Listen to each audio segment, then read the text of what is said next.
हम लोग श्रीमद् भागवतम के दूसरे स्कंद के 9वें अध्याय के 35वें श्लोक को देख रहे हैं और ये चतुश्लोकी का तीसरा श्लोक है। अब इसकी दो तरह से व्याख्या की जाएगी। एक व्याख्या है कि भगवान ने कहा था यावन अहम यथा भाव। तो श्रील श्रीधर स्वामी पाद कहते हैं कि जो यथा भाव जैसी मेरी सत्ता है उस प्रश्न का उत्तर यहाँ पे भगवान दे रहे हैं। क्लियर।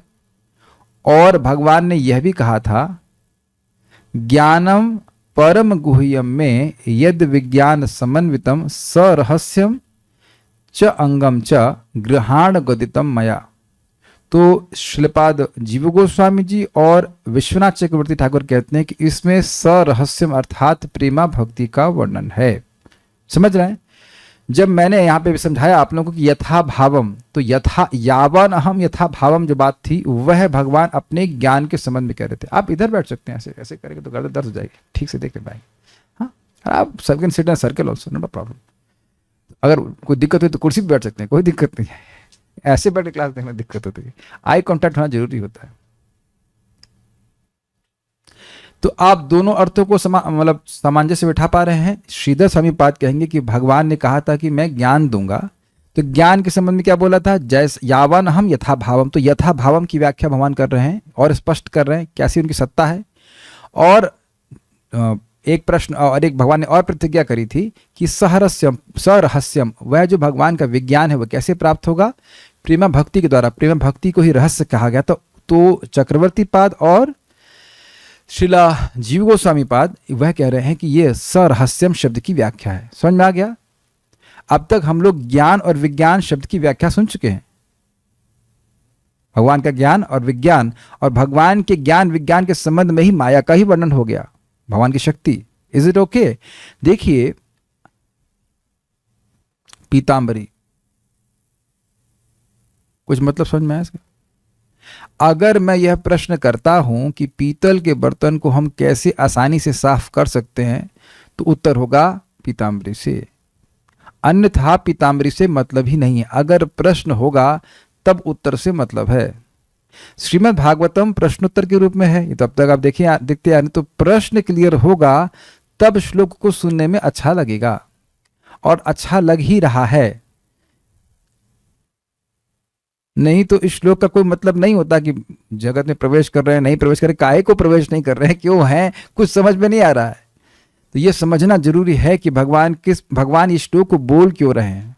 तो अभी हम देखेंगे इसको, उसके बाद आप समझने का प्रयास कीजिए। पहले मेरे पीछे बोलिए। यथा महान्ति भूतानि भूतेषुच्चावचेष्वनु।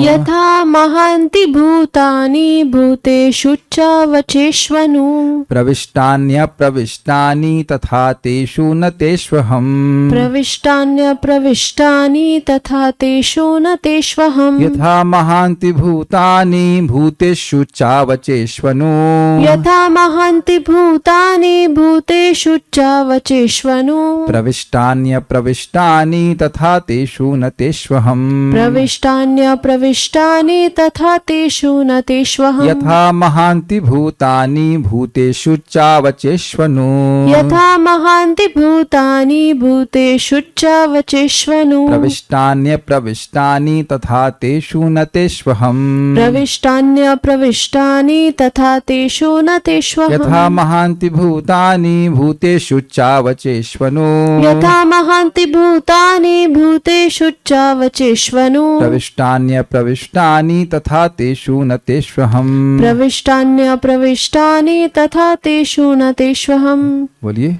यथा महान्ति भूतानि भूतेषुच्चावचेष्वनु। यथा महान्ति भूतानि भूतेषुच्चावचेष्वनु। प्रविष्टान्यप्रविष्टानि तथा तेषु न तेष्वहम्। प्रविष्टान्यप्रविष्टानि तथा तेषु न तेष्वहम्।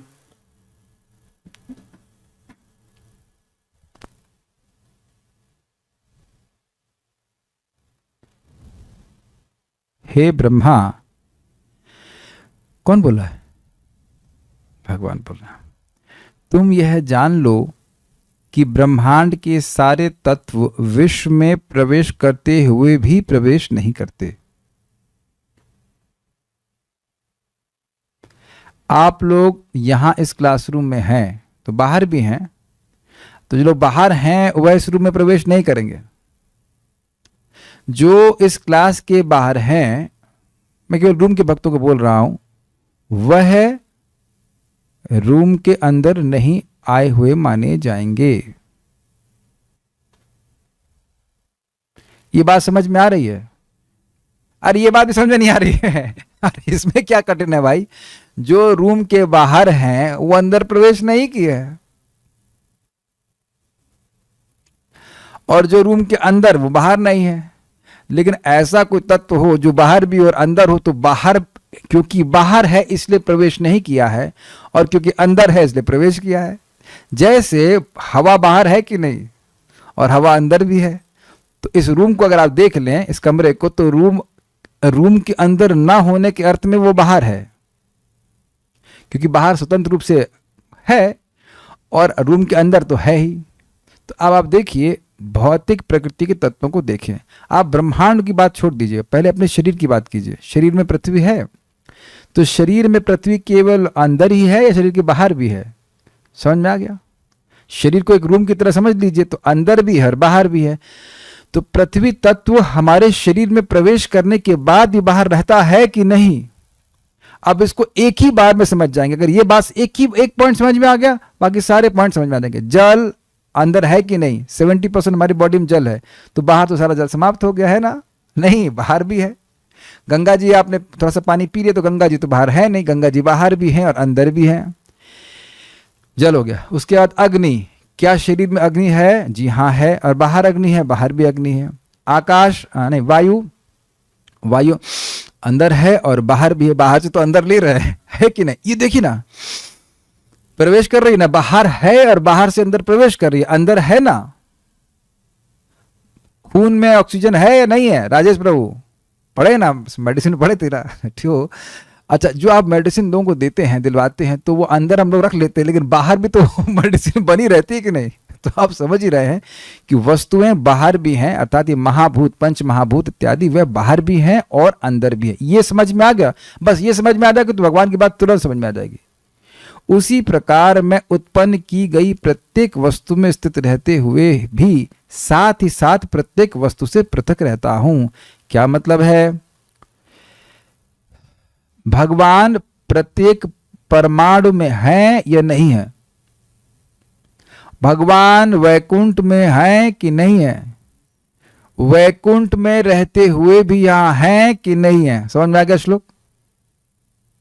भगवान वैकुंठ में यानी इस जगत के बाहर हैं, लेकिन इस जगत रूपी रूम में भी वह रहते हैं, परमाणु में रहते हैं। अंडांतरस्त परमाणु चयांतरस्तम, ब्रह्मांड में है और हर परमाणु में। और गोलोक एवं निवसति अखिलात्म भूता, गोलोक में निवास करते हैं। गोलोक एवं, गोलोक में ही निवास करते हैं, लेकिन फिर भी अखिलात्म भूत, सभी जीवों में और सभी वस्तुओं में वो व्याप्त रहते हैं। कुछ समझने में कठिनाई? बिल्कुल दृष्टांत से समझ में आ रहा है? दृष्टांत दिख रहा है वायु का, अग्नि का, उसी प्रकार से है। ऐसा नहीं है कि भगवान हर परमाणु में प्रवेश कर गए हैं तो उनकी स्वतंत्र सत्ता समाप्त हो गई हो। उनकी सत्ता का इंफॉर्मेशन हो गया कि नहीं हो गया भाइयों, माताओं? यथाभाव मतलब मेरी सत्ता जैसी है। कैसी सत्ता है भगवान की? कि भगवान गोलोक में भी रहते हैं और पूरे संपूर्ण ब्रह्मांड के कण कण में भी व्याप्त हैं। ऐसी भगवान की असीमित सत्ता है, दिव्य सत्ता है, अव्यय सत्ता है, जो कभी नष्ट नहीं होती, जो कभी खर्च नहीं होती। क्या मैं आप सब लोगों को समझा पाया? किसी को ना समझ में आ रहा हो तो बताइए। बता सभी पाएंगे जो इसको चैट और अलाउड। पृथक रहता है, हाँ पृथक रहता है। इसको और क्लियर किया जाएगा कि देखिए, बड़ा अच्छा प्रश्न किया कि पृथक रहता है क्या अर्थ है। भाई देखिए, भौतिक तत्व इस जगत में प्रवेश करते हैं और उनसे निर्लिप्त इसलिए रहते हैं क्योंकि ये अचेतन है। अचेतन वस्तु किसी से आसक्त हो ही नहीं सकती, लेकिन भगवान की ऐसी विशेषता है कि चेतन होते हुए भी उनमें से वो पृथक रहते हैं। अच्छा ये बताइए, क्या आपने गीता में यह नहीं सुना, मैते त्रिभिर्गुणमय भावेर ना? हमने आज एक श्लोक दिखाता हूं मैं आपको, अभी कल ही तो पढ़ा था।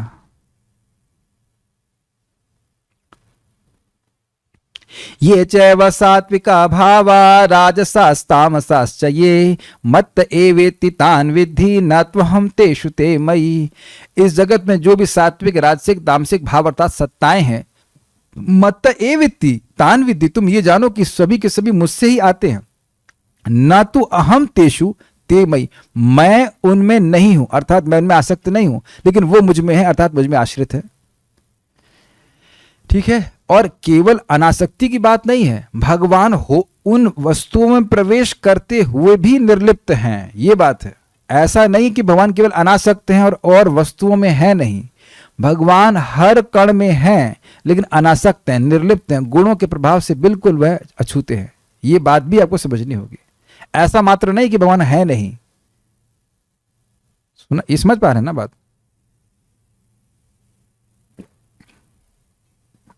उदाहरण से आप समझते हैं कि सूर्य की रोशनी सर्वव्यापी है, लेकिन सूर्य एक समझे ना, इस तरह से सूर्य अपने स्थान पे है और वहां से रहते हुए भी हर जगह व्याप्त हो रहा है।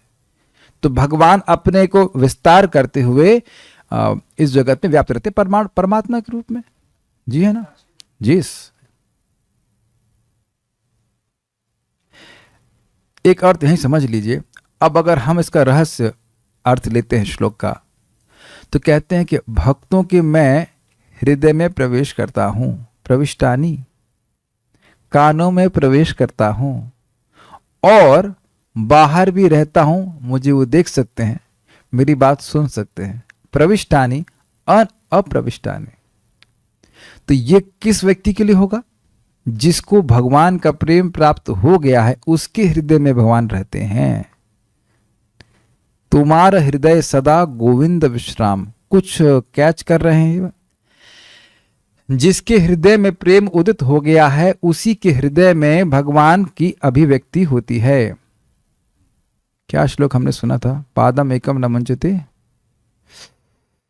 भगवान की कथा, प्रविष्ट कर्णरंधेना स्वानाम भाव सरोरुहम धुनोति शमलम कृष्णा शल्यस्य यथाशरत। प्रविष्टानि, प्रवेश करते हैं कृष्ण कथा के रूप में। भगवान भक्तों के कान के छिद्र से प्रवेश करके उनके हृदय को पवित्र कर देते हैं, और हृदय जब पूरी तरह पवित्र हो जाता है तो वहीं बैठ जाते हैं। तो प्रवेश हो गया कि नहीं? लेकिन केवल हृदय में ही भगवान को भक्त लोग देखते हो ऐसा नहीं है, वो सर्वत्र देखते हैं। समझ पाए मेरी बात? जैसे आप लोग सांस को, हवायु को हृदय में, फेफड़े में अनुभव कीजिए। सब लोग थोड़ा प्राणायाम करेंगे सब लोग। तो अनुभव किया कि वायु है हमारे फेफड़े में, अंदर अनुभव कर रहे हैं, और क्या बाहर वायु को अनुभव नहीं कर रहे? मैं आप लोगों को केवल बाहर अनुभव कर रहा हूं, अंदर नहीं कर रहा। वेल, आप कह सकते हैं इस तरह से कि जब हम किसी को प्रेम करते हैं तो उसको बाहर भी देखते हैं और मन में भी देखते हैं। इस तरह से आप समझ सकते हैं। तो व्यक्ति अंदर भी प्रवेश कर रहा है और बाहर भी है। लेकिन स्पष्ट रूप से अगर आप देखें तो वायु हमारे फेफड़े में प्रवेश किया, अंदर प्रवेश किया, और बाहर भी है। जल मैंने अभी पिया, तो जल अंदर भी गया है और जल बाहर भी है। उसी प्रकार से, उसी उदाहरण समझिए, उसी उदाहरण से भगवान अपने प्रेमी भक्तों के हृदय में भी निवास करते हैं और उनको वह अपने हृदय में देखते हैं। प्रेमांजन छुरित भक्ति विलोचनेना संतः सदैव हृदयेषु विलोकयन्ति। संत पुरुष जो उनके हृदय में प्रेम होता है वह भगवान को सदा ही देखते हैं। कहाँ देखते हैं? हृदयेषु, हृदयों में देखते हैं। तो इसका अर्थ क्या? बाहर नहीं देखते हैं, बाहर भी देखते हैं और अंदर भी देखते हैं। स्थावर जंगम देखे ना देखे तार मूर्ति, सर्वत्र होय तार श्रेष्ठ देव स्फूर्ति। देखिए आप लोग, हम आपको बाहर देख रहे हैं। आप सब बच्चों को दूर दूर बिठाओ। इधर बैठो तुम, क्या नाम है? छोटू, उधर बैठो, जाओ किनारे बैठिए। एक टीचर लोग ऐसे करते थे ना, दूर दूर बैठो शैतान बच्चों को। और आप शैतान बच्चा इधर बैठो, मम्मी किस तरफ आओ। हम याद आ रहा टीचर को कैसे डांट लगाते थे। यस, तुम लोग शैतान हो तो क्या समझते हो? हम लोग स्कूल में नहीं पढ़े हैं। अब बात करोगे तो बस, अब तो वो लाठी मारेंगे। नहीं, लाठी तो नहीं मारेंगे, ऐसा नहीं करने वाले। लेकिन चॉकलेट ले आओ। जो इतनी सारी चॉकलेट दो बच्चों को खाते खाते पूरा 2 घंटा बीत जाए। नहीं, ओके। बहुत वो बच्चे समझ नहीं पाए ना, डिस्टर्ब करते। देखो बात एकदम स्लिप करके, क्या बात कर रहा था मैं? हम बात ये कर रहे थे कि ये रहस्य है कि जिसके हृदय में प्रेम होता है उसी को भगवान हृदय में दिखाई पड़ते हैं और बाहर भी दिखाई पड़ते हैं। जैसे वायु अंदर भी है और बाहर भी है। तो अब इसका सहरहस्यम परक अर्थ हो गया कि नहीं हो गया भाइयों? भाइयों, सुनो भैया, सुनो बहना, मेरा ये कहना है कि भगवान का प्रेम प्राप्त करना है उसके द्वारा भगवान को देखना है। My dear devotees, have you understood this? हमको मजा आ जाएगा अगर आप ये बात समझ जाए। अगर आप ये बात समझ जाएं, हम अपनी क्लास को सफल मानेंगे। मजा आ रहा है कि नहीं श्लोक के अर्थ से? ये समझ में आ कि भगवान की सत्ता परक अर्थ है और भगवान का ये प्रेम परक अर्थ, इसमें दोनों में हो गया। क्या ये बात आप समझ पा रहे हैं कि नहीं समझ पा रहे हैं? परक मतलब इम्प्लाइंग, इम्पोर्ट। আমি বাংলা জানি না, এটা বেটা বাংলা अर्थ की হবে আমি জানি না। मतलब एक डायरेक्शन में जा रहा है कि भाई, एक डायरेक्शन में अर्थ ये आ रहा है कि भगवान की सत्ता का वर्णन कर रहे हैं। भगवान की सत्ता कैसी है? गोलोक में भी रहते हैं और जगत में भी अपने आप को विस्तारित करते हैं। और एक कैसे कह लीजिए, गोलोक में बाहर रहते हुए भी ब्रह्मांड में विस्तारित करते हैं। अब समझ में आ रहा है स्पष्ट? ये सत्तावाचक हो गया या सत्तापरक अर्थ हुआ। और दूसरा क्या है? भगवान अपने भक्तों के हृदय में भी रहते हैं और बाहर भी रहते हैं। ऐसा नहीं कि अंदर रह रहे और बाहर नहीं। जैसे कि आप आगे ध्रुव महाराज को प्रसंग में देखेंगे, ध्रुव महाराज तपस्या कर रहे हैं और हृदय में भगवान को देख रहे हैं, एकदम उनको बाह्य अनुसंधान समाप्त। अब उनकी समाधि को तोड़ने के लिए ऐसी समाधि लग गई कि एक अंगूठे पे खड़े हैं, हिल भी नहीं रहे, और इतना मतलब आत्मसात कर रहे भगवान से को कि पूरी पृथ्वी हिलने लगी। ये आप देखिएगा 34 स्कंद में, अद्भुत है। तो उनकी समाधि को तोड़ने के लिए भगवान फिर बाहर सामने प्रकट हुए और अंदर के रूप को तिरोहित कर लिए कुछ क्षण के लिए। तो उनका मन एकदम से विचलित हो गया। हम प्रथम स्कंद में सुन चुके, नारद जी ध्यान करने बैठे, भगवान को हृदय में देखा, फिर भगवान ने रूप छीन लिया, फिर भगवान ने बाहर से बोला कि तब मेरे अपने हृदय को शुद्ध करो भक्ति करके। ब्रह्मा जी को कौन बोला? तप। क्या ब्रह्मा जी के हृदय में भगवान नहीं थे? और बाहर से भी बोले तप करो। शायद अब और अधिक व्याख्या की जरूरत नहीं है, आप सभी लोग समझ पा रहे हैं। Is it all clear? Very very nice. Okay, तो अब हम लोग इसके अन्वय को देख लेते हैं। यथा महांति भूतानि, इसको ऐसे लीजिए, महाभूतानि शब्द बहुवचन में। महाभूत मतलब पृथ्वी, जल, वायु, अग्नि, आकाश। जिस प्रकार पृथ्वी, जल, अग्नि आदि महाभूत उच्च अवच,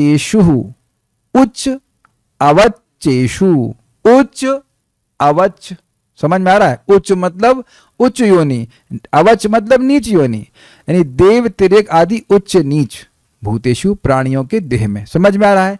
देवताओं के शरीर भी पंच महाभूत से बने हैं कि नहीं? भाई हो सकता हो कि पृथ्वी का एलिमेंट कम हो, लेकिन किसी और, जैसे सूर्य देव का जो शरीर है वह अग्नि से बना है, और हम लोग वायु तो होगा ही।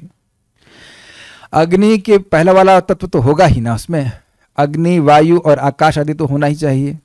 तो यह सब तत्वों से बना हुआ है। और अब हम किसी जानवर का शरीर लेते हैं तो उसमें पंच महाभूत हैं। तो यानी इन पंच महाभूतों का प्रवेश हर प्राणी के देह में है, इसलिए कह रहे उच्चावचेषु। इसी प्रकार से भगवान परमात्मा के रूप में सभी जीवों में व्याप्त हैं।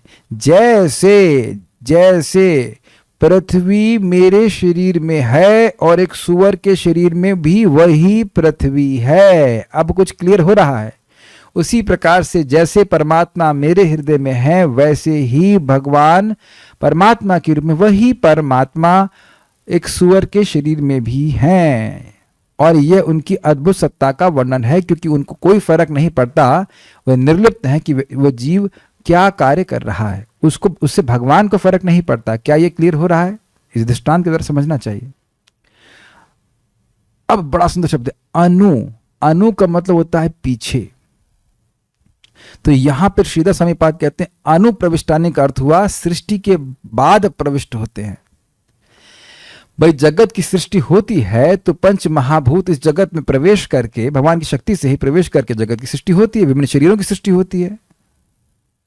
चलिए अभी और समझिए, जब किसी भी जीव का मतलब पत्नी संग करते हैं तो मां के गर्भ में जो बीज स्थापित होता है उसमें धीरे धीरे जल, अग्नि, पृथ्वी तत्व जोड़ते जाते हैं कि नहीं? किसके बाद? किसके बाद? सृष्टि के बाद। समझ में आ गया? सृष्टि के बाद एक के बाद एक तत्व बढ़ते चले जाते हैं। अब तो और नहीं समझा सकता, बिल्कुल क्लियर हो रहा है। उसी प्रकार से सृष्टि के पश्चात ये तत्व प्रवेश करते जाते हैं और एक के बाद एक ग्रहों की और जीवों की सृष्टि होती रहती है। क्लियर, समझ में आ गया? तो ऐसे ही जगत भगवान जब सृष्टि करते हैं उसके बाद मतलब उस सृष्टि के बाद इस जगत में प्रवेश करते हैं। परमात्मा के रूप में वो जानते हैं कि उनके बिना कुछ कार्यान्वित होने वाला नहीं है। ठीक। अच्छा, तो फिर प्रवेश करके तो खत्म। जैसे अब आप चीनी को ले लीजिए, पानी में डाल दी, चीनी घोल दी, चीनी की सत्ता समाप्त। ना ना, इसीलिए कह रहे हैं अप्रविष्टानि, अप्रविष्ट रूप से प्रवेश करके भी वह अपनी सत्ता बनाए रखते हैं, बिकॉज 1 - 1 = 1। समझ आ गया? प्रारंभ से ही स्वतंत्र कारण रूप में वर्तमान है। भगवान इस जगत के कारण है। भगवान ने क्लियर किया था ना, इस सृष्टि के पहले मैं था, कारण रूप में थे, सृष्टि के बाद मैं हूं और प्रलय के बाद भी मैं रहूंगा। तो भगवान की स्वतंत्र सत्ता है। ऐसा नहीं है कि इस जगत को बनाने के बाद भगवान समाप्त हो गए। जैसे इस जगत में देखा जाता है कि कभी कभी मतलब माँ ने बच्चे को जन्म दिया, माँ की मृत्यु हो गई। ऐसे भगवान नहीं है कि मर गए, मनाते मनाते मर गए, अब अगली सृष्टि के लिए कोई दूसरे भगवान आएंगे वो बनाएंगे। नहीं, वही सृष्टि किए जा रहे हैं, स्वतंत्र हैं। जैसे इस जगत में एक के बाद एक कितने ही शरीरों की रचना हो गई, इसका अर्थ यह नहीं कि पृथ्वी तत्व समाप्त हो गया है, वह स्वतंत्र रूप से विद्यमान है। क्या आगे आने वाले बच्चों के लिए मिट्टी कम पड़ जाएगी, मिट्टी तत्व या जल तत्व या अग्नि इत्यादि? स्पष्ट है? तथा अहम तेषु न तेषु, उसी प्रकार मैं भूतमय जगत में, भूतमय मतलब ये पंचमहाभूतमय जगत में तथा सभी प्राणियों में, जीवों में प्रविष्ट होकर भी उनमें अप्रविष्ट हूं। अर्थात प्रवेश करने के बाद भी मैं अपनी स्वतंत्र सत्ता बनाए रखता हूं। श्लोक सबको समझ में आ रहा है? यथा महांति भूतानि, जिस प्रकार से पंच महाभूत भूतेषु उच्चावचेष्व अनु, भूतों में, कैसे भूतों में? उच्च अर्थात देवता आदि शरीर में, और अवच अर्थात जानवर और निम्न आदि शरीरों में, पेड़ों में, अनु अर्थात सृष्टि के बाद प्रविष्टानि प्रवेश करते हैं, अप्रविष्टानि और फिर भी अपनी स्वतंत्र सत्ता बनाए रखते हैं। तथा तेषु, उसी प्रकार से मैं भी उन सब उन सब वस्तुओं में और व्यक्तियों में, न तेष्वम, तथा उसी प्रकार से मैं प्रवेश भी करता हूं और प्रवेश नहीं भी करता। देखिए, भागवतम का आस्वादन अगर आप पूर्णतः करना चाहते हैं तो मेहनत तो करनी ही पड़ेगी, और उस मेहनत का फल यह है कि कालेन नाति दीर्घेण भगवान विश्रुते हृदय। तो ज़्यादा नहीं मेहनत करनी है। मैं बारंबार कह रहा हूं कि आप लोगों को अलग से कुछ पढ़ने की जरूरत नहीं है। जो यहाँ पढ़ाया जा रहा है अगर उसको भी पढ़ लेंगे, उसको भी अगर पढ़ लेंगे तो वो बहुत ज़्यादा पढ़ाई हो जाएगी, क्योंकि बातें यहाँ पे इतनी सारी शिक्षाप्रद हैं कि हमारे जीवन को परिवर्तित ही कर देंगी। मैं बार बार ये कह रहा हूँ, एक बात समझने में कठिनाई नहीं होनी चाहिए कि अगर एक बात भी समझ में आ जाएगी तो जीवन चेंज हो जाएगा। अगर एक बात भी समझ में नहीं आए तो जीवन परिवर्तन नहीं होगा, लेकिन एक बात भी समझ में आ जाएगी तो जीवन चेंज हो जाता है। हुआ है कि नहीं जीवन में? बहुत सारी बातें, एक बात आपको समझ में आ गई कि खड़े होकर पानी नहीं पीना, फॉर एग्जाम्पल, तो अब आपके घुटने बच जाएंगे। और अगर ये एक बात समझ में नहीं आई तो घुटने खराब होंगे। समझ पा रहे हैं? Is that make sense? तो थोड़ा सा इस बात को आप लोग धारण कीजिए कि जितना पढ़ा रहे हैं उसको पढ़ लेंगे तो बहुत बहुत सुख मिलेगा। बातें याद रहेंगी कि मैंने क्या बोला था, ज्ञान विज्ञान रहस्य अंक क्या बोले, तो फिर आपकी रुचि बनी रहेगी। रुचि बनी रहेगी तो कथा में आते रहेंगे, और कथा में आते रहेंगे तो भगवान हृदय में बढ़ते रहेंगे। हम आपको प्रलोभन नहीं दे रहे हैं, मैं विज्ञान बता रहा हूँ। जैसे कि मैं जब इसको पढ़ता हूँ तो क्योंकि मुझे पिछली बार समझ में आ रही थी, पिछला श्लोक समझ में आ रहा था, तो मुझे आग्रह होता है कि अगला श्लोक में क्या बोला जाएगा, इसलिए रुचि से पढ़ पाता हूँ। ये कोई मैं विशेष नहीं हूं, बस समझ में आता है विषय तो उसमें रुचि होती है, ये खाली बोल रहा हूं। और कैसे समझ में आता है आप देख लीजिए। तो यहां तक अगर श्लोक समझ में आ रहा है, और अगर आप लोग को ये सोच रहे हैं कि समझ में आ रहा है, तो दोबारा पढ़िए कि फिर समझ में, अरे ये तो समझ में नहीं आया, तो फिर आप पूछ सकते हैं। हमें कोई जल्दी तो है नहीं कि 4 महीने में पूरी कोर्स पढ़ाना है, इज इट नॉट? अरे 4 जन्म भी हो जाए तो भी कोई दिक्कत नहीं है। ओके, हम लोग के संग एक दिक्कत क्या है, हम लोग संग दिक्कत ये है कि जो रियलाइज्ड चीज बोली जा रही है उसको नहीं मानते, अपनी बुद्धि लगाते हैं। मैं सिंसियर स्टूडेंट्स को डांट रहा हूँ। व्हाट? सिंसियर लोगों को डांट रहे हैं आप? जो क्लास के बाद पढ़ ही नहीं रहे उनको तो डांटना व्यर्थ है, वो तो पढ़ेंगे ही नहीं। जो क्लास के बाद पढ़ रहे हैं लेकिन इसको नहीं पढ़ रहे हैं उनको डांट पड़ रही है। काफी समझ में आ रहा है आपको मैं क्या बोल रहा हूँ? स्ट्रेंज है ना? जो लोग सिंसियर हैं उनको डांट रहे हैं आप, हाँ जी उनको डांटे। जो नहीं पढ़ रहे हैं, जो पढ़ेंगे ही नहीं, उनको तो बोलना ही गड़बड़ है। गड़बड़ नहीं मतलब कोई व्यर्थ है, लेकिन जो पढ़ रहे हैं कि सोच रहे हैं कि हमको समझ में आ गया है, अब हम कुछ और पढ़ते हैं प्रभुपाद जी ग्रंथों में, तो वो थोड़ा सा मिस्टेक है। मैं प्रभुपाद जी ग्रंथों को पढ़ने के लिए मना नहीं कह रहा हूँ, मना कर रहा हूँ, ये नहीं कि कोट कीजिएगा आप। जो पढ़ाया जा रहा है उसको दोबारा पढ़ने के लिए कह रहा हूँ, वो घुस जाएगा दिमाग में आपके। और तभी, क्योंकि मैं इसका एक प्रयोजन है, अगर आपके दिमाग में घुस गया तो आप बोलेंगे ही, क्योंकि क्लास के बाद जो भी बोल रहे हैं वो वही बोल रहे हैं जो दिमाग में घुसा हुआ है। Yes, agreed? अगर दिमाग में घुसा ही नहीं और तो बात नहीं निकलेगी। अगर आपके दिमाग में भागवत घुस गई और आपने बोली तो किसी जीव का उद्धार हो जाएगा, ये मैं चाहता हूं। जिसको मैं नहीं देख रहा हूं उसको आप कुछ बोलेंगे यदि आपको समझ में आ गया। क्या ये बात आप समझ पा रहे हैं? Everyone can become a preacher, everyone is already a preacher, क्योंकि दिमाग में जो घुसा है वही तो बोल रहे हैं। हाँ, नींबू का अचार अच्छा है, ये अच्छा है, वो सही दिमाग में घुसा हुआ है। मेरी बात आप समझ रहे हैं? शायद आप मेरी बात समझ जाएं। जितना ही बहुत रोचक बातें हैं इसको समझने का प्रयास कीजिए। एक भक्त कह रहे हैं आई ट्राइड बट पढ़ना थोड़ा हैवी लगता है। तो फिर ये बताइए कि समझ में कैसे आ रहा है? फिर पढ़ाने के बाद भी अगर आप दोबारा पढ़ रहे हैं और नहीं समझ में आ रहा है तो फिर सुनने से कितना समझ में आ रहा है तो डाउटफुल होगा ना। है ना? और क्या कठिन विषय हम लोग छोड़ देते हैं कॉलेज में, कितना माथा मारते हैं तब जाकर के समझ में आता है। मैं इसलिए बोल रहा हूं क्योंकि हम लोग का एक क्वेश्चन इरोडो वगैरह हम सॉल्व करते थे, जुटे रहते थे, घंटों घंटों सोचते रहते कैसे इसका इक्वेशन सॉल्व होगी, कैसे इक्वेशन सॉल्व होगी, कैसे क्या होगा। इसे कहते हैं मनन। जो मैंने आज बोला वो आप जब पढ़ेंगे तब आप समझ, अच्छा प्रभु जी क्या बोल रहे थे, अरे अभी हम जीव गोस्वामी जी के एक सेक्शन में समझ नहीं पाते क्या मतलब है, तो नहाते नहाते सोचता है क्या मतलब है इसका, अच्छा ये मतलब है, समझ में आ गया। ऐसे करके आप खो जाएंगे। इस इज कॉल्ड मन मना। अच्छा ये ऐसे होना चाहिए। अब बता तो रहे, बाकी आप जैसे करना चाहें कीजिए। श्रीधरी क्या? जैसे भौतिक तत्व, पृथ्वी के तत्व प्रवेश कर रहे हैं और प्रवेश नहीं कर रहे हैं, तो प्रवेश कर रहे हैं समझ में आ रहा है, और नहीं प्रवेश कर रहे हैं का मतलब क्या? वो बाहर हैं। बताया ना मैं, आप अभी अंदर हैं तो बाहर नहीं है, और बाहर है तो अंदर नहीं है। लेकिन हवा अंदर भी और बाहर भी है, तो भगवान बाहर हैं, गोलोक में हैं, और ब्रह्मांड के अंदर भी प्रवेश कर रहे हैं। ये भगवान की असीमित सत्ता नहीं सूचित हो रही है कि भगवान 1 - 1 भी 1 है। मैं अभी घर पे नहीं हूं, मैं यहां हूं। लेकिन एक सुंदर उदाहरण सोचिए, जूम वाले भक्त आप लोग मानते हो कि मैं आपके पास बैठ के सुना रहा हूं क्लास आपको? तो आप लोग के घर में प्रवेश भी कर रहा हूं और यहां भी बैठा हूं। बताइए, काट दीजिए बात, क्षमता है किसी पास काटने की? आप अभी आप देख लो, आपके ही रूम में प्रवेश करके एकदम पास से बैठा रहा हूं कि अच्छा आप भी ऐसे दिव्य शक्ति से युक्त हैं, अपने घर में बैठे हुए हैं, अपनी सत्ता नहीं खोए हैं, लेकिन अपने को विस्तार करके हमारे पास बैठे हुए, बिल्कुल मतलब 3 फीट का फासला है बस। जब आप लोग ऐसा कर सकते हैं तो भगवान ऐसा नहीं कर सकते?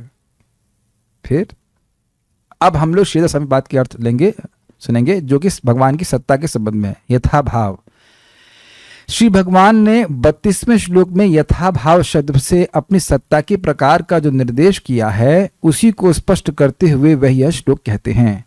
अनु अर्थात जिस तरह सृष्टि के पश्चात सभी भौतिक पदार्थों में महाभूत प्रविष्ट हैं, क्योंकि उन सभी पदार्थों में महाभूतों की उपलब्धि होती है। हम उपलब्धि मतलब पाया जाना, प्राप्त होना। हमारे शरीर में पृथ्वी तत्व पाया जाता है कि नहीं पाया जाता है? सुना है आपने? हमारे शरीर में 70% जल पाया जाता है कि नहीं पाया जाता है? तो भाई जो चीज जहां प्रवेश करेगी उसको पाओगे, उसकी उपलब्धि वहां होगी। कितना सिंपल सी बात है, जो चीज है ही नहीं उसकी उपलब्धि वहां कैसे हो सकती है। यहां दूध उचित मात्रा में उपलब्ध है, क्या मतलब है, वहां दूध है, जब है ही नहीं तो उपलब्धि कैसे होगी। क्लियर समझ में आ गया, शब्द बड़ा सुंदर है ना, उपलब्ध है, उसकी उपलब्धि होती है। तथा पहले से ही उन सभी भौतिक पदार्थों में कारण रूप से विद्यमान होने के कारण अप्रविष्ट भी हैं, अर्थात उनकी सत्ता पृथक भी है। पृथ्वी तत्व खत्म नहीं हो गया है प्रवेश करने के कारण, उसी तरह मैं भी सभी भूतों तथा भौतिक पदार्थों के भीतर आत्मा रूप से प्रविष्ट भी हूं, स्पष्ट है, परमात्मा के रूप में। तथा स्वे इतर, स्व इतर, इतर मतलब अलग और स्वे मतलब खुद से अलग समस्त वस्तुओं के कारण रूप से उन सबों में पहले से ही विद्यमान रहने के कारण उनमें अप्रविष्ट भी हूं। इसी प्रकार की मेरी सत्ता है। जगत की सृष्टि के पहले भी भगवान थे, और जब जगत की सृष्टि हुई तो भगवान इसमें प्रवेश किया। तो कारण रूप में अलग विद्यमान है, बाहर विद्यमान है, और जब जगत की सृष्टि हो गई तो उसमें प्रवेश भी कर गए। तो ये भगवान की अद्भुत सत्ता है। हम लोग ऐसा नहीं कर सकते, इन द सेंस कि भाई ऐसा नहीं कि हमने हलवा बनाया और हलवे में हम प्रवेश कर गए। कर सकते हैं आप? नहीं कर सकते। हलवे को अपने प्रवेश करा सकते हैं, लेकिन हलवे में प्रवेश नहीं कर सकते। कर सकते हैं? नहीं कर सकते ना, ठीक है।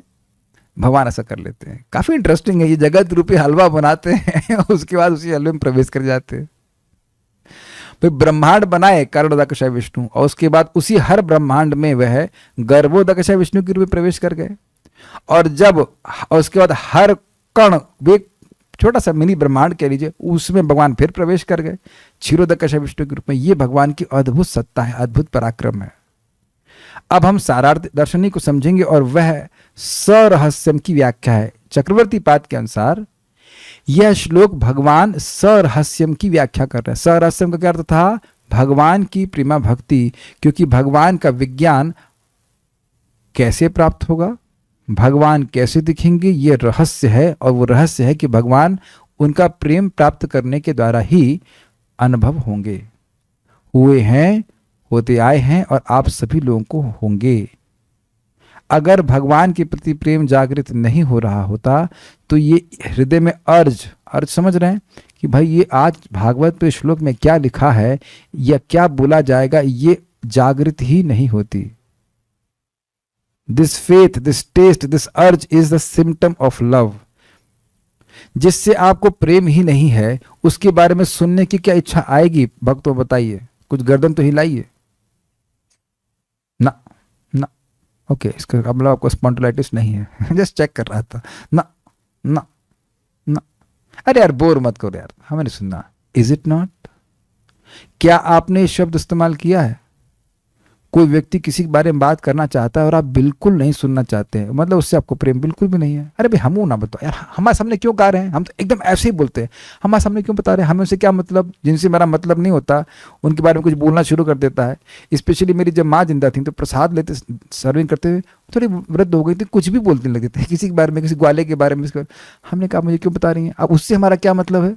अच्छा ठीक है, क्या लोगे हम कई बार उनको डांट देते हैं, भाई हमारा जब मतलब ही नहीं उनसे तो फिर हम उनके बारे में क्यों सुने? Are you able to catch this? You are getting love of God. जो भागवत में आशीर्वाद दिया है कि सुनने की इच्छा से ही भगवान में प्रेम होने लगता है, वो होते हुए दिख रहा है या नहीं दिख रहा है? कुछ टेस्ट नहीं है आपको भागवत सुनने में? ये टेस्ट ही भगवत प्रीति का लक्षण है। जिससे प्रेम होता है वह सुख सेव्य होता है, उसकी सेवा में सुख मिलता है। अब ये भी नहीं समझ में आ रहा है, अब ये भी नहीं समझ में आ रहा तो क्या कहें? किसी की सेवा करते हैं, उसकी सेवा करने में सुख मिलता है, उसी की सेवा करने में सुख मिलता है, इससे प्रेम होता है। बच्चों को खाना खिलाते हैं, प्रेम नहीं होता है, अच्छा नहीं लगता है। सबके बच्चों को खिलाते हैं, अपने बच्चों को खिलाते हैं तो अच्छा लगता है, क्योंकि उनसे प्रेम है। अरे खाओ खाओ मम्मी आप, ना कोई बात नहीं, हमारा चलेगा। तो आपको प्रेम है इसलिए बच्चा खाता है तो आपको वो अच्छा लगता है। तो ये अच्छा लगना, श्रीमद् भगवान के बारे में सुनना, ये अच्छा लगना, ये हमारे हृदय में प्रेम जागृत करने का, प्रेम जागृत हो रहा है, इसका लक्षण है। देखिए वस्तुओं में श्रद्धा तब आती है जब जो उसके सिम्टम है, जो प्रभाव हो वो आपको दिखे। Is it not? कोई दवा ले रहे हैं, उसका प्रभाव दिख ही नहीं रहा तो क्या श्रद्धा रहेगी? पहले आप ट्राई करते हो, पहले इस्तेमाल करते, फिर विश्वास क्यों करते हैं? क्योंकि उस पर आपको जो फल प्रॉमिस्ड है वो दिख रहा है। Is it not? एक मैं सिंपल उदाहरण बता रहा हूं, उसके बाद यहाँ पे मैं आगे जाऊंगा, नहीं तो आपको मेरी बात नहीं समझ में आएगी। हमारे यहाँ वॉश मशीन चोक हो गया था, कई दिन से चोक था, साफ नहीं हो रहा, तो हमने कोई डी क्लॉग नाम का वस्तु ट्राई करी। जैसे ट्राई किया सफाई हो गई। वाह, अब हमारी पक्का श्रद्धा हो गई कि नहीं? Just very simple. पहली चीज आप ट्राई करते हो, हमारे पास कोई ऑप्शन नहीं है। तो अब हमने भागवत को सुनना शुरू किया। अब हम देख रहे हैं कि भागवत सुनने से हमको भगवान के बारे में सुनना अच्छा लगता जा रहा है, टू द इफेक्ट कि शाम को और कुछ करना अच्छा नहीं लग रहा है। We are kind of becoming addicted, is it not? That addiction, that increasing effect of addiction is your increasing love of God. और जो कई बार भाई वही बातें बोलेंगे, भगवान भगवान है, तो हमको तो भगवान बोलेंगे नहीं, तो फिर क्या सुनना है? then it is hackneyed, then it is not भक्ति। तो अब हम खाली बात, हम सब बातें क्यों बोल रहे हैं? भगवान का दर्शन भगवान की प्रेम भक्ति से प्राप्त होता है। ये बहुत बड़ा रहस्य है।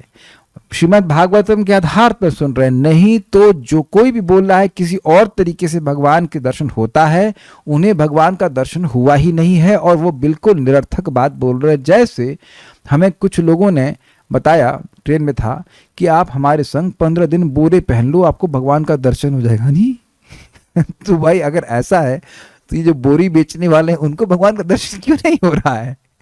तो हमने कहा अच्छा दर्शन तो बाद में होगा, पहले ये बताइए कि भगवान है कौन ना। गुरुजी ने नहीं बताया बताने के लिए। हमने कहा हमारे गुरुजी प्रभुपाद जी तो सबको कह रहे हैं सबको बताओ, क्यों बता क्यों नहीं रहना लायक? तू बता भगवान कौन है। और यहाँ गुरुजी कह रहे हैं बताओ ही मत भगवान कौन है। हमने कहा तो किसी को भी दिखा दो, कह दो यही भगवान है। जैसे मैं एग्जाम्पल आपको दूं, IIT कानपुर से हमने ज्ञान इकट्ठा किया, तो अब वहां पे ITI भी है। समझिए, विश्वास कीजिए, कानपुर में ITI भी है, Indian tool room institution.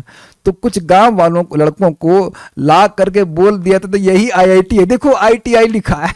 IIT थोड़ा सा चेंज कर दिया और वो सोचते थे, सही बोल रहा हूं, हम तो सुन के आश्चर्यचकित हो गए। वो उसमें पढ़ने भी लगते और सोचते कि हम IIT कानपुर में पढ़ रहे हैं, ITI कानपुर में पढ़ रहे हो, IIT कानपुर में नहीं पढ़ रहे हो। भेद हो गया ना बहुत ज्यादा। सच्ची घटना है। जब ज्ञान ही नहीं होगा तो कोई भी उल्लू बनाएगा कि नहीं आपको? जैसे मैं एक और उदाहरण आपको दूं, अब हम लोग भगवान शालिग्राम को चंदन की लकड़ी घिस के दे रहे थे। कितना महीना हो गया? 2 महीना हो गया। बड़ी भक्ति भावना को सोच रहे थे। फिर हमको तनिष्ठ प्रभु बताया, भैया ये अमरूद की लकड़ी होती है, इतना सस्ती नहीं आती है, उसी में वो लोग सेंट मिला कर रख देते हैं तो आप अर्पित करते हैं। तो आप देख रहे हैं कि ज्ञान नहीं होने से विज्ञान का गोलमाल ही किया जाएगा। तो जब तक भगवान का प्रेम प्राप्त नहीं होगा तब तक भगवान दिखेंगे ही नहीं। और अगर प्रेम हो गया तो अंदर और बाहर भगवान के अलावा कुछ दिखेगा नहीं। इस श्लोक का अर्थ है ये। Is it okay? भगवान का प्रेम यदि प्राप्त हो गया, प्रेमा भक्ति, तो अंदर भी भगवान ही दिखेंगे और बाहर भी भगवान ही दिखेंगे और कुछ नहीं दिखेगा। स्थावर जंगम न देखे न देखे तार मूर्ति, सर्वत्र होए तार इष्ट देव स्फूर्ति। वो स्थावर वस्तुओं को देख रहा है, जंगम वस्तुओं को देख रहा है, लेकिन उसे केवल अपने इष्ट देव भगवान कृष्ण की ही स्फूर्ति हो रही है। ठीक है? आप अपनी पुस्तक के अलावा कहीं नहीं देखेंगे अनंत। ओके? यस, सारार्थदर्शनी। तो अब प्रेमा भक्ति का वर्णन ये समझ में आया, जिसको प्रेम प्राप्त होगा उसको अंदर और बाहर भगवान दिखेंगे। ये रहस्य है कि नहीं है? और इस श्लोक का तात्पर्य इस प्रकार से निकल रहा है कि नहीं? तो चक्रवर्ती पाद इस प्रकार से कह रहे हैं कि रहस्य रहस्यम की व्याख्या इस श्लोक में हो रही है। ये आपको इंट्रोडक्शन हमने दे दिया, अब आपको टीका बड़ी आसानी से समझ में आ जाएगी। इस प्रकार माया और योग माया का विस्तार से निरूपण करके श्री ब्रह्मा के द्वारा पूछे गए उन माया और योग माया के अधिकृत सगुण और निर्गुण लोकों में अपनी चित्त विलास क्रीड़ा के प्रकार का विषय श्री भगवान विस्तार पूर्वक यथा आदि श्लोक में कह रहे हैं। अब ये लिंक समझने के लिए आपको श्लोक देखना पड़ेगा, और वो श्लोक है जिसमें भगवान बोल रहे हैं, क्षमा कीजिएगा, ब्रह्मा जी बोल रहे हैं, यथा क्रीडसी, किस प्रकार से आप क्रीड़ा कर रहे हो। प्राण को देखिए। यस,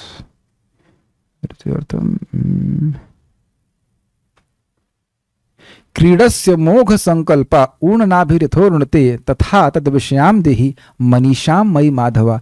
आप हे अमोघ संकल्प, 28वां श्लोक है, हे अमोघ संकल्प, इस महामाया के द्वारा और योग माया के द्वारा आप किस प्रकार से क्रीड़ा कर रहे हैं, यह भी आप मुझे बताएं। इस विषय में आप मुझे बुद्धि प्रदान कीजिए।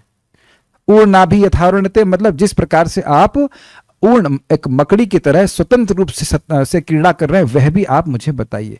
ठीक है, तो अब हम यहाँ पे श्लोक को देखते हैं। ये प्रश्न था उनका, और यहाँ क्या बोला जा रहा है, यह तो आप समझ गए कि माया और योग माया का वर्णन हुआ था। 8 दिनों से यही चर्चा हो रही थी, माया और योग माया। तो महामाया का ऑपरेशन फील्ड कहाँ है?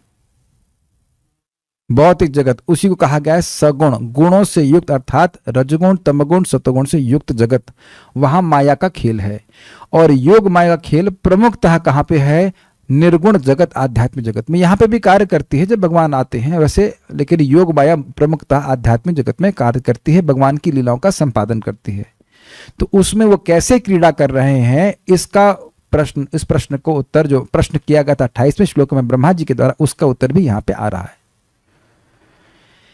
ठीक है, जिस प्रकार देव, मनुष्य और तिर्यक, पशु पक्षी, तिर्यक मतलब जो तिरछे चलते हैं, पशु पक्षी आदि प्राणियों में आकाश आदि महाभूतों की सत्ता विद्यमान रहने के कारण उन सभी प्राणियों में समस्त महाभूत अनुप्रविष्ट हैं, और पुनः पृथक विद्यमान रहने के कारण वे आकाश आदि महाभूत प्राणियों में अप्रविष्ट भी हैं।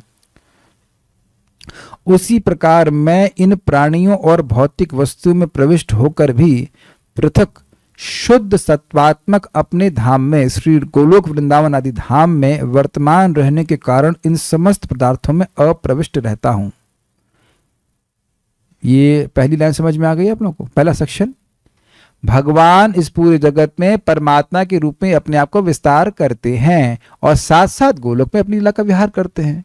तो यहाँ पे वह माया को कैसे प्रवेश करके क्या कर रहे हैं? उपद्रष्टा अनुमंता के रूप में कार्य कर रहे हैं। देख रहे हैं जीव क्या इच्छा कर रहा है और उसको अपनी शक्ति से पूरा कर रहे हैं परमात्मा के रूप में। तो समझते हैं आप इस बात को, और इसको करते हुए पूरी तरह से वह आसक्ति से रहित हैं। जीव जो इच्छा करता है उसको वैसे पूरा कर देते हैं, उसे कर्मानुसार ऑब्वियसली। और भगवान गोलोक में या वैकुंठ में जो भी आप ग्रहण करें, उसमें योग माया के अंतर्गत नहीं, योग माया का उपयोग करके वह अपनी लीला संपादन करते ही रहते हैं, इस जगत की कार्यों से बिल्कुल पृथक रूप से। ऑल क्लियर हो गया? ठीक है। किंतु पार्थक्य ये है, मतलब भगवान अलग इस प्रकार से हैं कि महाभूतों के अचेतन होने के कारण ही समस्त प्राणियों में उनका प्रवेश आसक्ति रहित है, किंतु मेरे चेतन होने पर भी आकाश के समान निर्लिप्त होकर ही वे अपने गृह में वास करते हैं। इस वचन के समान उन सब प्राणियों और वस्तुओं में मेरा प्रवेश नियमन अर्थात शासन और पालन आदि जो क्रियाएं हैं वे सभी आसक्ति रहित हैं। स्पष्ट समझ में आया? इसी प्रकार ही माइक प्राणियों और वस्तुओं मेरी आसक्ति रहित क्रीड़ा होती है। तो पहले समझ लीजिए कि भगवान प्रवेश कैसे कर रहे हैं। भगवान परमात्मा के रूप में प्रवेश कर रहे हैं। क्या खेल रहे हैं? जिसकी जो इच्छा होती है। नित्यो नित्यानाम चेतनस चेतनानाम एको बहुनाम यो विदधाति कामान। भगवान का यह खेल है कि खेल खेल में सभी जीवों की इच्छाओं को वो अकेले ही पूरा कर रहे हैं। सभी जीवों की इच्छाओं को देख रहे हैं, बिल्कुल पास से उपदृष्टा क्या इच्छा कर रहा है तुरंत देख रहे हैं, और अनुमंता अच्छा क्या पूर्व के कर्म के अनुसार इसकी इच्छा पूर्ण की जानी चाहिए, हाँ कही जानी चाहिए, ठीक है कर दे रहे हैं। तो ये लीला भगवान की कहां हो रही है? भौतिक जगत में हो रही है। आध्यात्मिक जगत में इस प्रकार से उपद्रष्टा अनुमंता होने की क्यों जरूरत, क्यों नहीं, कोई जरूरत क्यों नहीं है? क्योंकि सभी लोग भगवान के सेवक हैं, भगवान की सेवा ही करना चाहते हैं। यहां बहुत सारी चीजें हो रही हैं। हम भी मान रहे हैं कि हम देह हैं और भोग कर रहे हैं, भोग की अनुभूति कर रहे हैं, बहुत सारे फजीयत है। तो वो सारा कोऑर्डिनेशन भगवान कर रहे हैं, सब कुछ क्रियान्वयन भगवान कर रहे हैं। ये उनकी क्रीड़ा है, ये उनका जॉब नहीं है जो उनको सुबह 9 to 5 करना होता है। अरे चलें भाई, ये नहीं 24 घंटे वो कर रहे हैं, उनकी लीला, उन्हें कुछ तकलीफ नहीं हो रही है। लीला को लीला बंधन में नहीं की जाती है। हम लोग बाध्य हैं भोजन करने के लिए, और भोजन करने के बाद सुबह बाथरूम जाने के लिए। बाथरूम जाना हमारी लीला नहीं है। In case somebody has some confusion, ये मेरी लीला नहीं है कि मैं पानी पी रहा हूं मेरे को आवश्यकता है। लेकिन जब भगवान हमारे पानी को स्वीकार करते हैं तो इनकी लीला है। देखो भक्तों से प्रेम का आदान प्रदान कर रहे हैं। मेरे लिए पानी, मेरे पीना कोई लीला नहीं है। मैं लीला नहीं कर रहा हूं, एक मिनट पूरा कर लेता हूं लीला। ये कोई लीला नहीं है भाई, नहीं पिएंगे तो ये पीले हो जाएंगे, हमारी हालत खराब हो जाएगी, है ना। We are not doing leela here, got it. तो भगवान इस जगत में प्रवेश कर रहे हैं, यह समझ में सबको आ गया परमात्मा के रूप में। लेकिन एक दिक्कत क्या है, दिक्कत नहीं, भगवान की पृथकता क्या है। हाँ हम समझ गए। जैसे आकाश प्रवेश कर रहा है और निर्लिप्त रहता है, तो वैसे भगवान प्रवेश कर रहे हैं, निर्लिप्त रहता है। हम समझ गए? नहीं समझे। वस्तुएं इस जगत में लिप्त नहीं होती हैं। क्यों लिप्त नहीं होती हैं? क्योंकि वो जड़ है। ये कैमरे को कोई फर्क नहीं पड़ता कि मैं कहूं कि कृष्ण भगवान है या मैं ये कहूं कि भगवान निराकार है, इसको कुछ फर्क नहीं पड़ता। जबकि ये सारी बात रिकॉर्ड कर रहा है, लेकिन कुछ भी फर्क नहीं पड़ता। ये सब स्पष्ट समझ में आ रहा है। वस्तु में आसक्त नहीं होती क्योंकि वह चेतना से रहित हैं। लेकिन हम लोग चेतना से युक्त हैं और हम लोग आसक्त हुए बिना नहीं रह सकते हैं। कितनी बार हम लोग बोलते हैं अब हमको छोड़ के चला गया, लेकिन हमें कोई दिक्कत नहीं, हम अनासक्त हैं। तो तुम बोल क्यों रहे हो? मैं भी कई बार बोल देता हूं चला गया, हमको दिक्कत नहीं। फिर तुमको दिक्कत नहीं है तो तुम क्यों बोल रहे हो? We do get affected, we definitely get affected. जिन लोगों के हम संग में रहते हैं, आज हम भक्तों के संगत में हैं तो कुछ हंस के गुड़ा रहे हैं, फिर अगर कौवों का संग करेंगे तो फिर कौवा बन जाएंगे। हम लोग निर्लिप्त रह ही नहीं सकते, हम लोग तटस्थ ही हैं। गंगा जाएंगे तो गंगा राम और जमुना जाएंगे तो जमुना राम। समझ में आ रहा है बात? समझ ही आ ही रही होगी। हम लोग इस जगत में प्रवेश करके निर्लिप्त हैं क्या? बिल्कुल निर्लिप्त नहीं हैं। लेकिन कितने अद्भुत भगवान हैं कि भगवान एक से एक असुर के हृदय में भी हैं, लेकिन उनके पाप प्रवृत्तियों से भगवान बिल्कुल प्रभावित नहीं होते। आप में से कभी किसी ने किसी काउंसलिंग की हो, 1 घंटा किसी का दुख सुन लीजिए तो वो आप भी दुखी हो जाते हैं, वो आपको भी काउंसलिंग चाहिए। जगत में सुना है अमेरिका में सबसे ज्यादा पैसे वाले साइकेट्रिस्ट होते हैं, क्योंकि वहाँ लोग पागल बहुत हैं। और ये साइकेट्रिस्ट खुद भी पागल हो जाते हैं, क्योंकि 24 घंटे पागलों की ही चर्चा करते रहते हैं। निर्लिप्त मीन्स इनडिफरेंट। लिप्त, लेप, चिपक, कुछ चिपकना नहीं होना, चिपकता नहीं भगवान को। तो तुम चाहे कुछ भी करो, चाहे कोई गाय काट रहा है, चाहे गाय को पूजा कर रहा है, भगवान को उससे फर्क नहीं पड़ता है।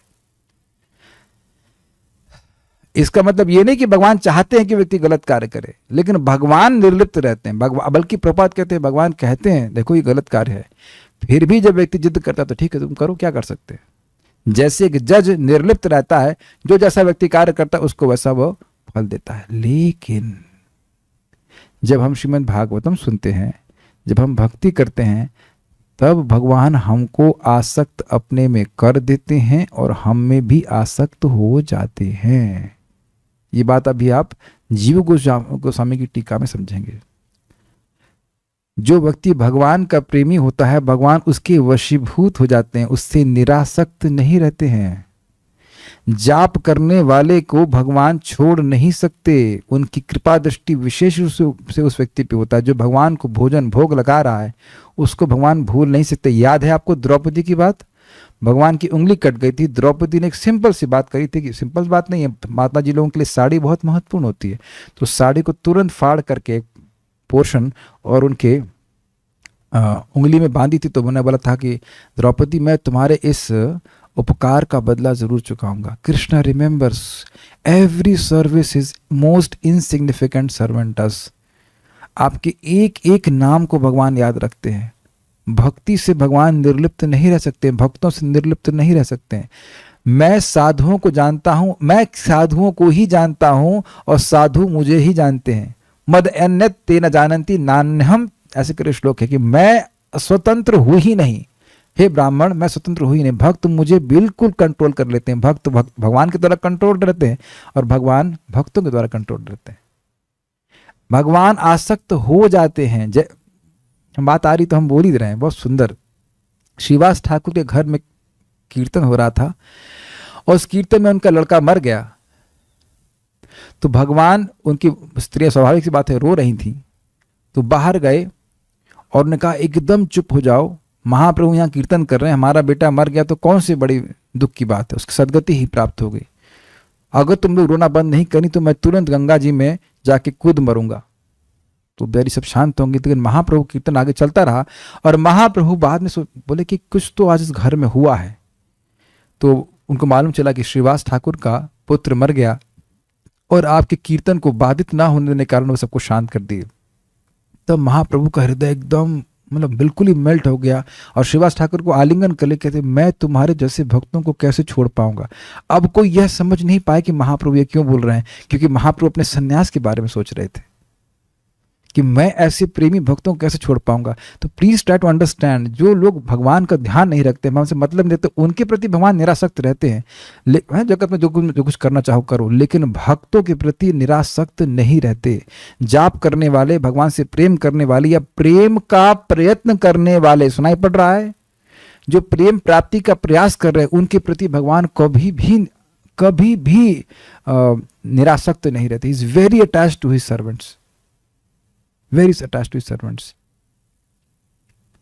तो हम खाली बात ये कर रहे थे कि ये भगवान कैसे पृथक हैं, इस जगत में प्रवेश करते हैं, लेकिन इस जगत में जो जीव कर रहे हैं उससे भगवान प्रभावित बिल्कुल भी मतलब रत्ती भर भी नहीं होते। ये उनकी विशेषता है।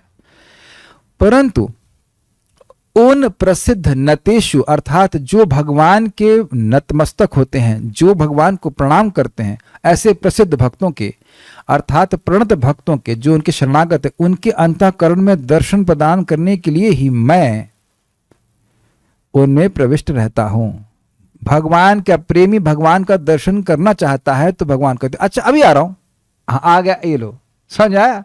जैसे आप किसी को मम्मी पापा ऐसे बुला रहे तो पापा आ जाते।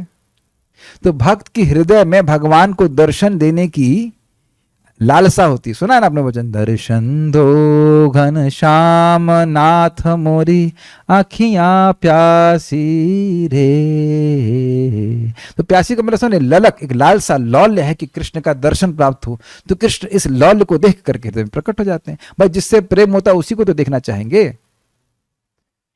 कोई कहेगा फिर लौल्य कैसे जागृत होगा, प्रेम जागृत होगा तो लौल्य जागृत होगा। तो प्रेम कैसे जागृत होगा, साधना भक्ति के द्वारा।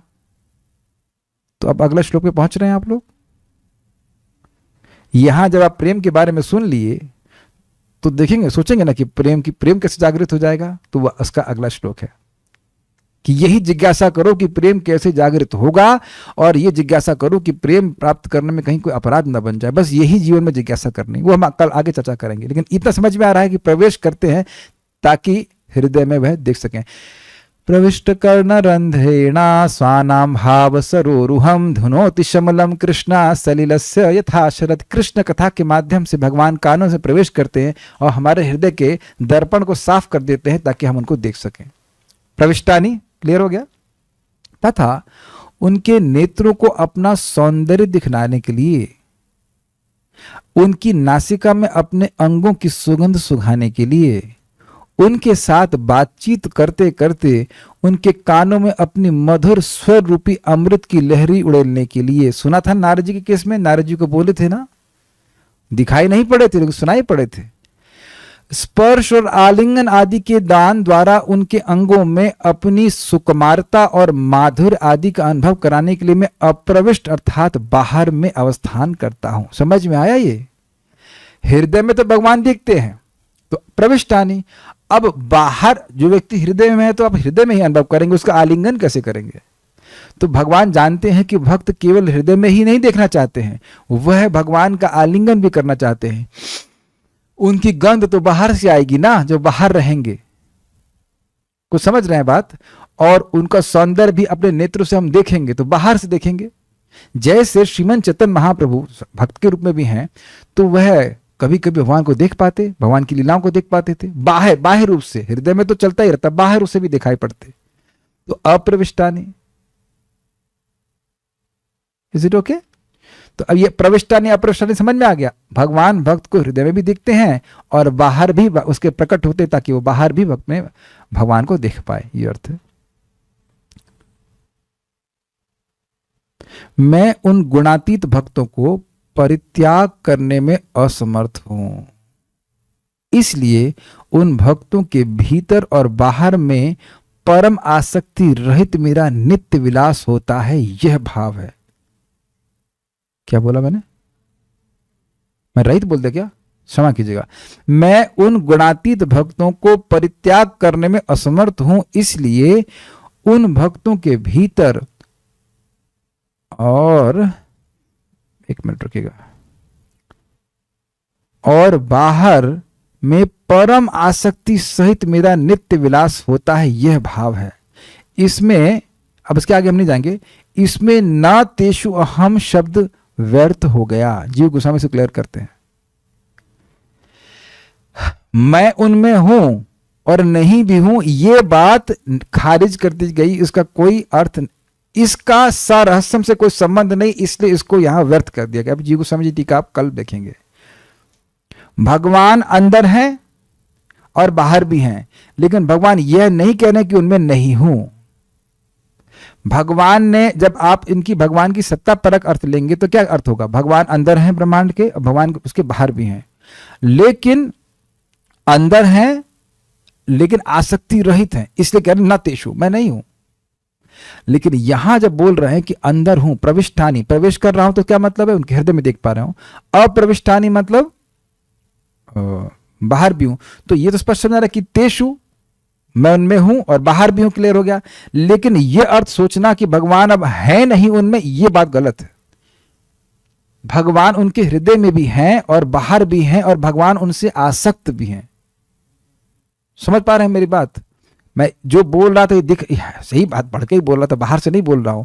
तो अब बताइए, यह सुन करके क्या आपके हृदय में भगवान का प्रेम प्राप्त करने की इच्छा नहीं होगी? तो क्या आप उसके लिए दृढ़ प्रतिज्ञ होकर नाम जप करेंगे नहीं कल? जितना भी प्रभुपाद जी ने कहा है, ये भागवतम का आशीर्वाद आपको नहीं दिख रहा है? जब हम लक्ष्य के बारे में सुनते हैं कि भाई इससे यह लाभ होगा, सोचिए ऐसी स्थिति जिसमें आपको हृदय में और बाहर केवल भगवान ही दिखे और भगवान के आनंद का ही अनुभव हो, क्या अच्छा नहीं होगा? और यहाँ कहीं लिखा है कि स्त्री को नहीं मिलेगा या पुरुष को नहीं मिलेगा या और कुछ शृण्वन्ति गायन्ति गृह्णन्ति भीक्ष्णशः स्मरन्ति नन्दन्ति तवेहितं जना तएव पश्यन्ति अचिरेण तावकं भव प्रवाह परमं पदाम्बुजम। शृण्वन्ति, जो सुनते हैं, बहुवचन में। ये नहीं कि अब हम मान लो वरुण प्रभु सुन रहे हैं तो इधर के कॉर्नर में निशा माता जी को सुनाई नहीं दे रहा है, सबको बराबर सुनाई पड़ रहा है। Is it not? सब लोग को बराबर समझ में भले ना आ रहा हो, लेकिन सबको बराबर सुनाई दे रहा है। वैसे इतनी आसान बात है कि आप ये नहीं कह सकते कि कोई समझ में नहीं आ रहा है। शृण्वन्ति समझ में नहीं आ रहा है, सुनते हैं। शृण्वन्ति गायन्ति, शृण्वन्ति मतलब सुनाने वाला हो तो सुनते हैं, और गायन्ति मतलब अगर सुनने वाला हो तो बोलते हैं। अगर एक भी सुनने वाला हो तो बोलते हैं। भाई क्यों बोलते हैं? जितनी बार भगवान के बारे में बोलेंगे उनका प्रेम बढ़ जाएगा, इसलिए बोलते हैं। चाहे 2 हो, चाहे 4 हो, चाहे 5 हो। सुनने वाला मतलब जिसका सुनने का आग्रह वो हो, ऐसे नहीं कि किसी सामने बोलते चले जाएंगे। ठीक है? और गृह्णन्ति, और कोई नहीं तो खुद ही बोलते, खुद ही सुनते हैं, खुद ही पढ़ते हैं। हम अपना संग स्वयं को भी दे सकते हैं, देते हैं। प्रभुपाद जी समझाएंगे, आप देखिएगा। A pure devotee can give his association to himself. What? जब आप जब कर रहे हैं तो अपना ही जब सुन रहे हैं कि नहीं? कुछ है ना इंटरेस्टिंग बात? पढ़ रहे हैं तो खुद अपना ही संग अपने को दे रहे हैं कि नहीं? काफी इंटरेस्टिंग है। तो गृह्णन्ति, शृण्वन्ति, गायन्ति, गृह्णन्ति, अभीक्ष्णशः, लगातार करते रहते। और नंदन्ति, सुन करके, गा करके आनंद अनुभव करते हैं। नंदन्ति, स्मरन्ति नंदन्ति, और स्मरण करके आहा क्या बात थी, आहा क्या बात थी, बड़े खुश रहते हैं। पगले बन जाए मानो, सुन वो वहां क्या बात थी, वहां क्या बात थी, ऐसे वो लगातार इसी में फंसा हुआ है इसका मन। क्या? तव हितम जना, हे कृष्ण आपकी लीला को वह इस प्रकार से सुनते, आपके तत्व पे विचार करते रहते। भगवान का हर बात इनकी लीला ही है, जगत की सृष्टि भी उनकी लीला है। तो जो कुछ भी सुन रहे हैं तो तएव पश्यन्ति, ऐसे ही लोग देखते हैं। यहां देखने की बात थी, अंदर और बाहर। तएव पश्यन्ति अचिरेण, बहुत जल्दी देखते हैं। तावकम, आपको ही देखते हैं, आपके विस्तारों को नहीं। और भव प्रवाह उपरम पदाम्बुजम, जो भव के प्रवाह अर्थात जन्म मृत्यु की श्रृंखला को रोकने वाले आपके चरण कमल, उन्हीं को देखते हैं, निर्विशेष ब्रह्म को नहीं देखते हैं। तो बड़ा स्पष्ट समझ में आ रहा है कि ऐसी स्थिति, भगवान की प्रेम की स्थिति व्यक्ति को कैसे प्राप्त होगी? इस श्रवण कीर्तन के द्वारा। और उस स्थिति में क्या होगा? आप अंदर भी भगवान को देखोगे और बाहर भी देखोगे। तो एक व्यक्ति ने प्रश्न किया था, क्या इस्कॉन में कोई व्यक्ति है जिसने भगवान को हृदय में देखा हो? अब है या नहीं है, उसका उत्तर तो वही जानता है जो है, जिसको अनुभव हो गया है। लेकिन आप ऐसे हो जाओगे, अन्यों से क्या मतलब है? जब माता कुंती बोल रही हैं, ब्रह्मा जी बोल रहे हैं, तो सब क्या झूठा संप्रदाय है? सब झूठ बोलने के लिए बैठे हैं। जब बहुवचन में बोल रहे हैं तो आप एक व्यक्ति की बात कर रहे हो और कुंती महारानी बहुवचन में बोल रही हैं। तो समझ में आ रहा है बात? अगर एक व्यक्ति को भी प्राप्त होता तब भी आपको आशा रखनी चाहिए कि आपको मिल जाएगा। Make sense? और वो बोल रही हैं कि शुण्वन्ति, बहुवचन में बोले, बहुतों को मिला। भगवान बोल चुके हैं, बहवो ज्ञान तपसा पूता मद भाव मागत, बहुत सारे लोग इस भगवत ज्ञान की तपस्या के द्वारा पवित्र होकर मेरे पास हुआ है। ओके, संदेह नहीं रखना चाहिए। So we shall stop here. कुछ प्रश्न किसी बात का तुम दे लेते हैं। निर्लिप्त का मतलब फर्क नहीं पड़ता। हाँ जी, नहीं फर्क पड़ता। यदि किसी जीव को भगवान के 2 इनकारनेशन में प्रीति हो तो क्या वैकुंठ और गोलोक दोनों धाम में रहेगा? ये रॉन्ग प्रश्न है, ये फर्जी प्रश्न है। फर्जी प्रश्न है, मतलब फर्जी का मतलब होता है अनावश्यक पूछा गया। कोई बात नहीं, आप पूछ लिया करो, डांटना हमारा कर्तव्य है। भगवान की किसी एक विशिष्ट रूप में आसक्ति होती है, जैसे हनुमान जी को भगवान राम में ही आसक्ति है। ये सिद्धांतता ऐसी ही बात है। कुछ समझ में आ रहा है? ऐसा नहीं कि अन्य भगवत स्वरूप में घृणा है, वो कोई भगवत स्वरूप देखेंगे उन्हें राम ही दिखेंगे। समझ में आ रहा है बात? और इस पर एक लीला है, लेकिन अभी हम लीला नहीं सुना रहे। लेकिन ये समझ लीजिए कि बस हर जीव का भगवान के एक विशिष्ट विष्णु स्वरूप के प्रति नैसर्गिक आसक्ति होती है, स्वरूपगत आसक्ति होती है। तो ये 2 रूप में आसक्ति का कोई मतलब नहीं है। चैतन्य महाप्रभु भगवान श्री कृष्ण अलग लोग नहीं है, वो एक ही व्यक्ति हैं। इष्ट देव मीन्स इष्ट देव, इष्ट मतलब इच्छित, तो जिनसे प्रेम करते हैं। अक्सर सुना है लोग कहते हैं, हम अक्सर सुना है कि लोग कहते हैं हमारे इष्ट देव ये हैं वो हैं, क्योंकि इनके दिमाग खराब हैं। इष्ट देव खाली भगवान श्री कृष्ण हैं, होने चाहिए। एको देवो देवकी पुत्र एवह, एकमात्र देव भगवान देवकी के पुत्र भगवान कृष्ण होने चाहिए। शंकराचार्य जी कह रहे हैं भगवद गीता के तात्पर्य में, इंट्रोडक्शन में आप देख लेना। क्या आध्यात्मिक जगत में भी भगवान योग माया के द्वारा जीव को बुलवा देते हैं कि कृष्ण भगवान है? जी हाँ, गोलोक में, वैकुंठ में नहीं। एक्चुअली क्षमा कीजिएगा, प्रभुपाद जी स्पष्ट बोलते हैं योग माया केवल गोलोक में कार्य करती है और गोकुल में कार्य करती है। इस जगत में वैकुंठ में करने की जरूरत नहीं है। वैकुंठ में भगवान की अंतरंग शक्ति कार्य करती है। ये आपको चैतन्य चरितामृत में मिलेगा। जहां तक मुझे स्मरण आ रहा है, ये भगवान कृष्ण के ऑपुलेंस स्वीटनेस वाले चैप्टर में है, लेकिन ये पढ़ा हूं मैं, इसमें स्पष्ट पढ़ा। योग माया केवल गोलोक में कार्य करती है, वही उसका प्रयोजन है। भगवान की भगवत्ता को भुलाकर, उनके ऐश्वर्य को छुपा करके केवल उनके माधुर्य का प्रकाशन करना। और क्या है? और कुछ प्रश्न तो हमको नहीं दिख रहा ना, कोई प्रश्न नहीं। Thank you all very much. Shrimad Bhagavatam की जय, श्रील प्रभुपाद की जय, निताई गौर प्रेमानंदे।